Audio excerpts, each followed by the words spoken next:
Sasa wazee wa Bukoba na wazee wa Tanga sisi kwetu tunashikana hata na mikono kupeana ile salamu wa nyumbani, kuwakaribisha wakwe zetu. Karibu sana kwa ukaribisho huo. Studio, naomba tuletee kidogo washikane hata mikono kidogo.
Njoni Tanga, Tanga, karibuni sana Tanga.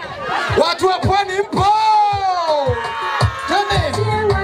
Twende tena!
Pigeni makofi mengi na vigelegele.